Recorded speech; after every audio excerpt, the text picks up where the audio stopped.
ప్రియ రక్షకుడు, విమోచకుడు, పరిశుద్ధుడైనటువంటి దేవాది దేవుడు, బలపరచువాడును, స్థిరపరచువాడును, క్షేమం కలుగు చేసేటువంటి ప్రభువుగా మరొక దినాన్ని ఆయన కృపావాక్యాన్ని ధ్యానం చేయటానికి ప్రభు ఇచ్చినటువంటి యొక్క సమయాన్ని బట్టి దేవాది దేవునికి స్తుతులు చెల్లిస్తున్నాను. అలాగనే ప్రతిరోజు ఉదయకాలం మందు మరి జరుగుతున్నటువంటి కృపావాక్య ధ్యానములలో పాలు పంపులు కలుగుతూ వాక్యాన్ని వింటూ బలపడుతున్నటువంటి బిడ్డలకు ప్రభు పేరిట వందనములు, ప్రభు పేరిట శుభములు తెలియచేస్తున్నాను. ప్రియమైన దేవుని బిడ్డలారా, ఈ దినము మనకు ప్రభు ఇచ్చినటువంటి కృపావాక్యాన్ని చదువుకొని ప్రార్థనా పూర్వకంగా మనం ధ్యానం చేద్దాం. సామెతల గ్రంథము 14వ అధ్యాయము 26వ వచనములో ఉన్నటువంటి మాటని నేను చదువుతున్నాను. యెహోవా యందు భయభక్తులు కలిగి ఉండుట బహుధైర్యము పుట్టించును, అట్టి వారి పిల్లలకు ఆశ్రయస్థానము కలదు. మా ప్రేమ కలిగినటువంటి ప్రియ తండ్రి, మీ మాటల వైపు మేము చూస్తున్నాం, మీ స్వరాన్ని మేము వింటున్నాం. కృపా వాక్యానికై ఆసక్తి కలిగినటువంటి వారంగా ఉన్నాం. ప్రభు బలపరచండి, దాసును మరుగుపరచండి, బిడలకు వివరించి బోధించు నాయన. మా మంచి బోధకుడా, మా ఉపదేశకుడా, ఈ సమయంలో మీరు మాట్లాడమని యేసుక్రీస్తు నామములో అడిగి వేడుకుంటున్నాము తండ్రి, ఆమేన్. ప్రియమైన దేవుని బిడ్డలారా, మరి ఉదయకాలం మందు మనకిచ్చినటువంటి కృపావాక్యములో మనుషులు ఈ లోకంలో మనిషిని భయపెట్టేది, మనిషిని మరి అధైర్యపరిచేటువంటిది అనేకంగా లోకంలో భయపెడుతూ పిరికితనాన్ని కలుగు చేస్తూ నానా విధములైనటువంటి మరి ఆందోళనను కలుగు చేస్తూ మనిషి జీవితంలో ధైర్యము చెందినటువంటి వారిగా, పిరికి వారిగా సంచరిస్తున్నటువంటి పరిస్థితులు కలుగుతూ ఉంటాయి. అయితే మరి ఇవన్నీ కూడా అపవాది అయినటువంటి సాతాను వలన వాడి యొక్క ఆయుధము ఏంటంటే భయపెట్టడము, మనిషిలో ధైర్యము చెడిన వారిగా పిరికితనముతో మరి ఉండేటట్లుగా చేయటము అనేది వాడి యొక్క ఆయుధము. ఆ విధంగా మనుషులను వారిని తారుమారు చేస్తూ త్రోవ తప్పిస్తూ వశము చేసుకోవాలా, వాడు అనుకున్నది సాధించాలా అనేటువంటి ఆలోచనతో వాడు అలా ప్రవర్తిస్తూ ఉంటాడు. అయితే బైబిల్ చెప్పేటువంటి మాట ఏంటంటే, దేవుని యందు ఎవరైతే భయభక్తులు కలిగి ఉంటారో ఒకరిలో ఉన్నటువంటి భక్తి జీవితము అనేది ధైర్యం పుట్టిస్తుంది.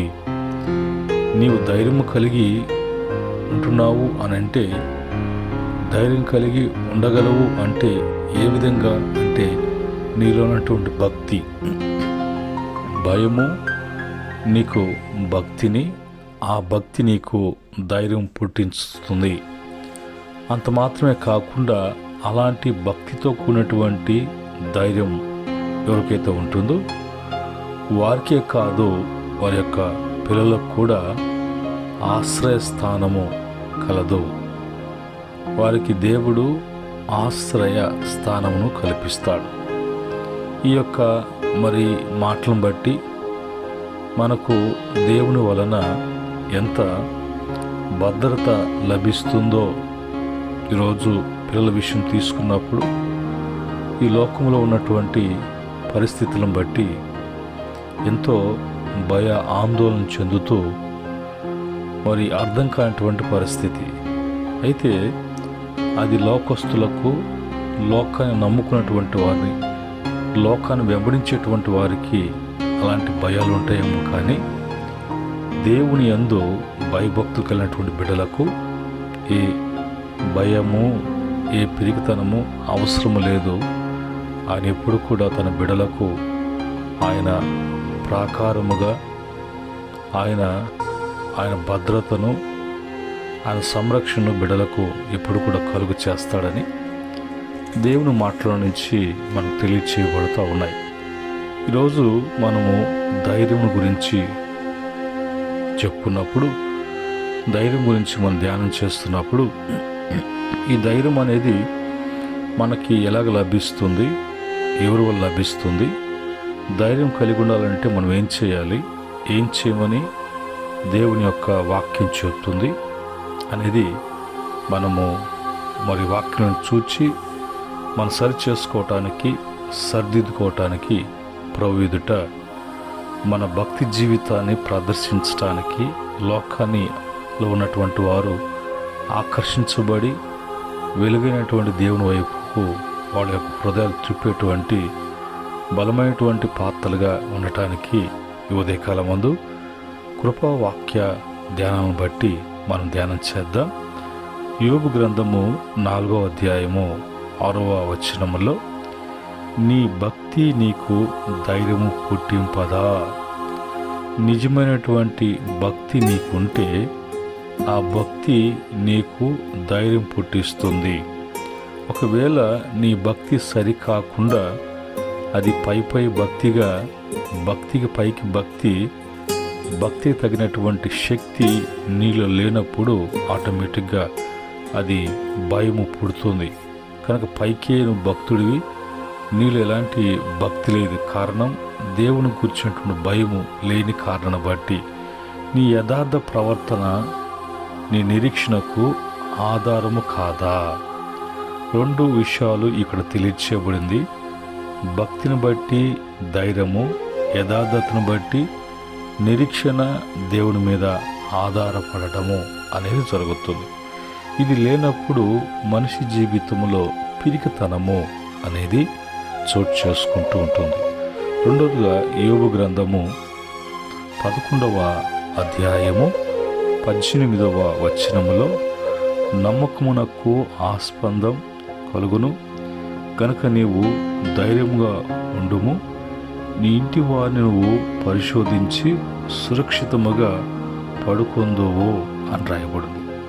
నువ్వు సురక్షితంగా ఉండటానికి నీవు నీ కుటుంబాన్ని నువ్వు ప్రతి విషయంలో కూడా పరిశోధించేటువంటి వారుగా ఉండాలి అని అంటే, నీవు నమ్మకము కలిగినటువంటి వాడుగా,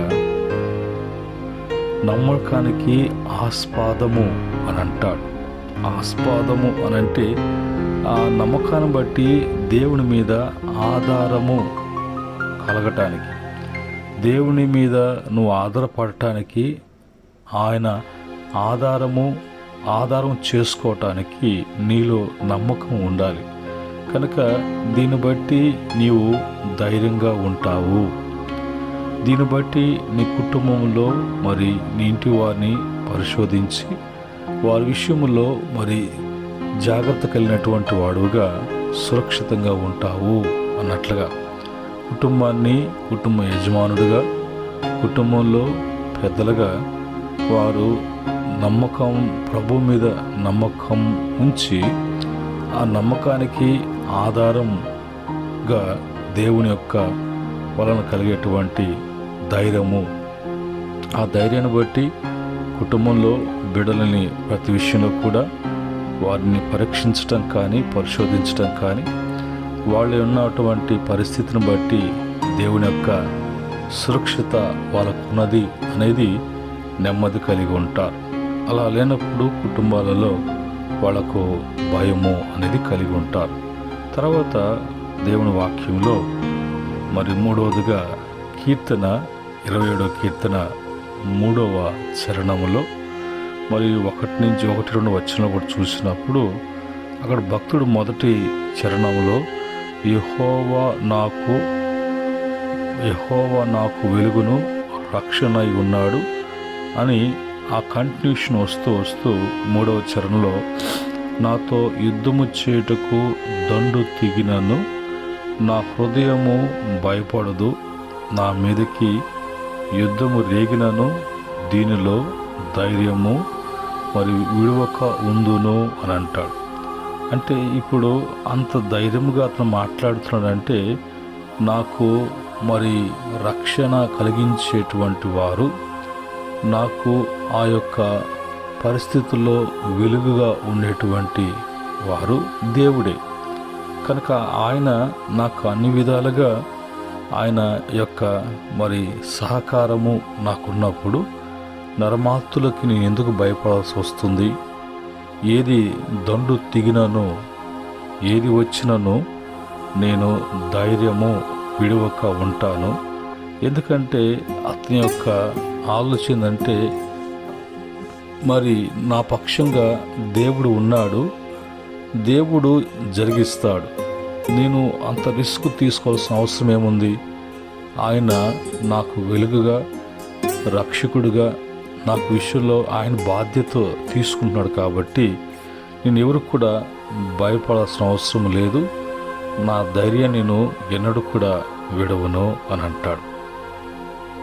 4వదిగా సామెతల గ్రంథం 28వ అధ్యాయం 1వ వచనములో ఎవడును తరమకుండానే దుష్టుడు పారిపోవును, అయితే నీతిమంతులు సింహం వలె ధైర్యంగా నుందురు.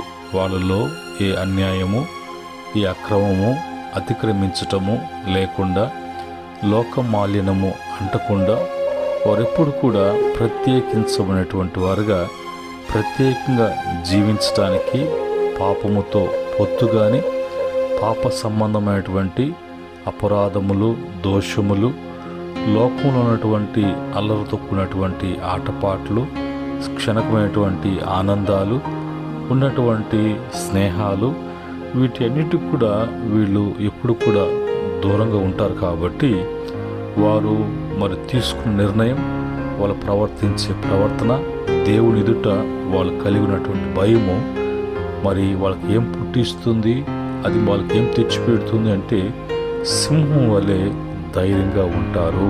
సింహము ఉన్నటువంటి అడవిలో రాజు ఉన్నటువంటి సింహము ఏ విధంగా అది ప్రత్యేకించబడి అది ఏ విధంగా దాని యొక్క నివాసము దాని యొక్క ప్రవర్తన దాని యొక్క గాండ్రింపు అన్ని చూసినప్పుడు అది ఒక నీతిమంతునికి పోల్చి మాట్లాడుతున్నట్లుగా నీతిమంతుని దానికి పోల్చి మాట్లాడుతున్నట్లుగా కనుక ఈరోజు ఆ నీతి యేసుక్రీస్తు ద్వారా మనకు అనుగ్రహించబడింది.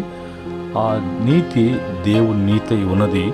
ఆ నీతి కలిగినటువంటి వాడు ఎప్పుడు కూడా సింహం వలె ధైర్యంగా ఉంటారు. ఇట్లాగా మన జీవితాలలో చెప్పుకుంటూ పోతున్నప్పుడు మరి మనల్ని ధైర్యపరచడానికి మనల్ని అన్ని విషయాల్లో కూడా మనకు మేలు చేయటానికి మన కొరకు పరలోకాన్ని విడిచిపెట్టి పరలోక భాగ్యాన్ని ఆయన విడిచిపెట్టి ఈ లోకానికి మరి ఆయన రక్షకుడిగా పాపములు ఉన్నటువంటి వారికి విమోచకుడిగా నశించుతున్న వారిని ఆయన రక్షించేటువంటి రక్షకుడిగా ఈ లోకానికి యేసు ప్రభు వారు వచ్చి తండ్రి చిత్త ప్రకారంగా మన జీవితాలలో ఏదైతే చేయమని ఆయన చెప్పి పంపించారో ఆ విధంగా ఆయన అవన్నీ కూడా చేసి పూర్తి చేసి తండ్రి చిత్తాన్ని నెరవేర్చినటువంటి యేసు ప్రభు వారు అనేటువంటి మాట యోహాను సువార్త 16వ అధ్యాయము 33వ వచనములో నా యందు మీకు సమాధానము కలుగునట్లు ఈ మాటలు మీతో చెబుతున్నాను. లోకములో మీకు శ్రమ కలుగును, అయినను ధైర్యము తెచ్చుకొనుడి, నేను లోకమును జయించి ఉన్నాను. దేవునికి స్తోత్రం. చూడండి, ఇప్పుడు యేసు ప్రభు వారే మనకు ధైర్యం చెబుతున్నట్టుగా మీకు శ్రమ వస్తుంది, ఇబ్బంది కలుగుతుంది, అయినా వాటి విషయంలో మీరు భయపడాల్సిన అవసరం లేదు. నేను లోకాన్ని జయించున్నాను కాబట్టి ఇప్పుడు మీరు ధైర్యం తెచ్చుకోండి. లోకంలో ఉన్నవి ఏది కూడా మిమ్మలను ఏమి చేయదు. నేను ముట్టినవాడు నా కంటి పాప ముట్టినట్లు నీకు విరోధముగా రూపించబడినది ఏది కూడా వర్ధిల్లదు అని యేసు ప్రభువారు అప్పటి వరకు ఏదైతే మనిషిని భయపెడుతుందో వాటన్నిటిని కూడా ఆయన జయించి మనకు విజయం ఇచ్చినటువంటి విజయ వీరుడిగా యేసు ప్రభువారు మనకు తోడై ఉన్నారు. కనుక మనం దేని విషయంలో కూడా అధైర్యపడాల్సిన అవసరం లేదు. ధైర్యం తెచ్చుకోండి అని ప్రభు అంటున్నాడు. ఎప్పుడు కూడా ఆయన విడువడు, మరి ఆయన ఎన్నడూ కూడా ఎడబాయుడు అనే మాట మనకు తెలియచేయబడుతుంది. ఆ తర్వాత యేసు ప్రభు వారు ఈ లోకాన్ని విడిచి పరలోకానికి ఆయన ప్రవేశించి మన కొరకు సిద్ధపరచవలసినటువంటిది మనమంతా కూడా మరి యేసుక్రీస్తు ద్వారా పరలోక ప్రవేశం వెళ్ళినప్పుడు మనకు కావలసినటువంటి వాటిని ఆయన ఏర్పాటు చేయటానికి వెళ్ళారు.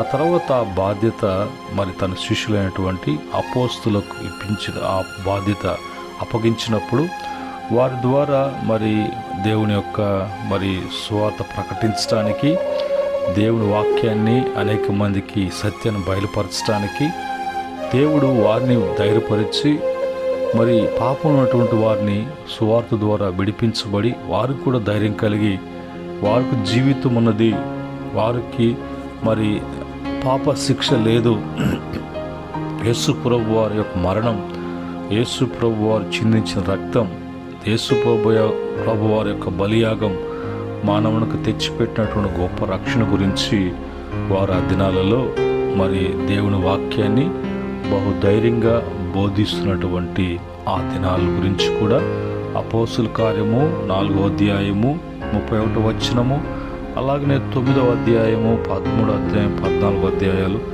2 కొరింథీ పత్రిక 3వ అధ్యాయము, ఫిలిప్పీ పత్రిక 1:19 ప్రకారంగా వాళ్ళు ఆ దినాల్లో అలాగ ప్రకటించారు. మరి చివరిగా మరి 7వ మాట చూసినప్పుడు 7వ మాటలో మనకున్నటువంటి ధైర్యం పుట్టించేటువంటి ఇంకొక మాట హెబ్రీ పత్రిక 10వ అధ్యాయం 20వ వచనం, హెబ్రీ పత్రిక 3:6, 4:16, 6:18, మొదటి యోహాను పత్రిక 3:21 ప్రకారంగా ఆయన రక్తం వలన పరిశుద్ధ స్థలమునకు ప్రవేశించుటకు మనకు ధైర్యము కలిగి ఉన్నది అని రాయబడింది. కనుక ఈరోజు మనం ఆయన పరిశుద్ధమైనటువంటి స్థలములోకి ప్రవేశించడానికి యేసుక్రీస్తు వారి యొక్క రక్తము మన కొరకు మరి చిందించబడినట్లుగా ఆ రక్తాన్ని బట్టి ధైర్యముగా తండ్రి యొద్దకు పోవటానికి మార్గము సరళము చేయబడినటువంటిదిగా మనకు అనిపిస్తుంది. ఇది ఈరోజు మనము ఈ లోకములో ధైర్యముగా ఉండటానికి, ధైర్యంగా జీవించటానికి దేవుడు మనకు ఏర్పాటు చేసినటువంటి మార్గం. ఇది విడిచి మన ఇష్ట ప్రకారంగా తిరగాలి, ఇష్ట ప్రకారంగా చేయాలి అనేది మనము ఎప్పుడు కూడా చేయకూడదు. అపోస్తులు బోధించినప్పుడు మరి సహకారం ఎట్లాగా వాళ్ళకి అందించబడిందంటే వారు ప్రార్థన చేయగా వారు కూడి ఉన్న చోటు మరి కంపించెను. అప్పుడు వారందరూ పరిశుద్ధాత్మతో నిండిన వారై దేవుని వాక్యమును ధైర్యముగా బోధించిరి. ఇక్కడ పరిశుద్ధాత్ముడు కూడా మరి సహాయం చేస్తున్నట్లుగా ఈరోజు ప్రభు ఎన్ని విధాలుగా మన జీవితంలో విశ్వాసము, మనలో నీతి, మనలో వాక్యము, మనలో భక్తి, మనకు దేవుడు యేసుక్రీస్తు వారు చేసినటువంటి ఇలా కొనకొచ్చి చేసినటువంటి ఆయన యొక్క రక్షణ కార్యాన్ని బట్టి, ఆయన తర్వాత పరిశుద్ధాత్ముడు మరి ఆదరణకర్తగా వచ్చిన తర్వాత ఆయన ద్వారా అన్ని విధాలుగా మనము భయము మరి చెడిపోకుండా మనం బహుధైర్యము కలిగినటువంటి వారంగా, పిరికి వారముగా కాకుండా ఉండటానికి ప్రభు మన కొరకు ఎన్ని ఏర్పాట్లు చేసి ఉన్నారో అని తెలిసినప్పుడు ఏది వచ్చినా మనం భయపడము. మన పక్షంగా ఉన్నటువంటి దేవుడు ఆయన లోకాన్ని జయించినటువంటి వాడు, మన పక్షంగా ఉన్నటువంటి పరిశుద్ధాత్ముడు మనలను మన యొక్క ఆత్మలకు ఉత్తరవాది, అన్ని విషయాలలో మనకు మరి తెలియచేస్తున్నటువంటి దేవుని వాక్యం అలాగనే ఇవన్నీ కలిగి ఉండటానికి మనకు పుట్టిస్తున్నటువంటి ఆ యొక్క భక్తి, వీటన్నిటిని బట్టి మనకు కలిగినటువంటి నమ్మకం ప్రభు మనకు భాగ్యాన్ని ఇచ్చారు. అలాగా మరి దేవుని వలన ధైర్యము కలిగి ఉన్నటువంటి భక్తులను చూసినప్పుడు, దానియేలు ప్రార్థన చేసినప్పుడు దానియేలు యొద్దకు దేవదూతను పంపించి మరి అతను ధైర్యపరుస్తున్నట్లుగా, అలాగనే ఇశ్రాయేలు ప్రజల విషయంలో కూడా వారికి ధైర్యం కలిగినట్లుగా మోషే ద్వారా ప్రభు మాట్లాడినట్టుగా, అలాగనే యెహోషువతో దేవుడు మాట్లాడి అతను మరి బాధ్యతను అతనికి అప్పగిస్తున్నప్పుడు ధైర్యం కలిగి ఉండటానికి, దావీదు కూడా శత్రువుల మధ్యలో ఉన్నప్పుడు దేవుడు అతనికి ధైర్యం పుట్టించినట్లుగా, అలాగా మరి యేసు ప్రభు కాలంలో పక్షవాతం కలిగినటువంటి వాడు వచ్చినప్పుడు ప్రభు అన్న మాట, కుమారుడా ధైర్యం తెచ్చుకునము, భయపడవద్దు అని అంటాడు. 12 సంవత్సరాల నుంచి రక్తస్రావం కలిగినటువంటి కుమారి, నువ్వు ధైర్యం కలిగి ఉండు అని అంటాడు. అలాగా మరి తన శిష్యులు మరి పడవలో ప్రయాణం చేస్తున్నప్పుడు మరి మొదటి జామున వారు ఆ యేసు ప్రభు వారు నీళ్ళ నడుస్తూ వస్తున్నప్పుడు వాళ్ళు భయపడినప్పుడు, భయపడొద్దు నేనే అన్నట్లుగా, అట్లాగా మరి గుడ్డివాడు కూడా దేవుని యొక్క యేసు ప్రభు యొద్ద స్వస్థత కోరినప్పుడు అతని యొక్క కేకలు, ఆందోళనలు, అతను ఉన్నటువంటి ఆ యొక్క మరి ఆ టెన్షన్ బట్టి ప్రభు అంటాడు, మరి భయపడకము, ధైర్యం తెచ్చుకోనము అని అంటాడు. ఈరోజు మన జీవితాలలో ఇన్ని మాటలు ప్రభు మనకు తెలియచేస్తున్నారు కనుక మనం ఏ విషయంలో కూడా భయపడాల్సిన అవసరం లేదు. ప్రతి విషయంలో కూడా లోకాన్ని జయించినటువంటి యేసు ప్రభు మనకు దేవుని వాక్యము, మరి మనకు వాగ్దానాలు, ఈ యొక్క చివరి దినాల్లో పరిశుద్ధాత్మ యొక్క నడిపింపు, భద్రత ప్రభు ఇచ్చారు. ఇటు స్థితి ప్రతి బిడ్డ కూడా కలిగి ఉండి దేవుని వలన ప్రతి మేలు కూడా అనుభవించునుగాక. ఆమెన్.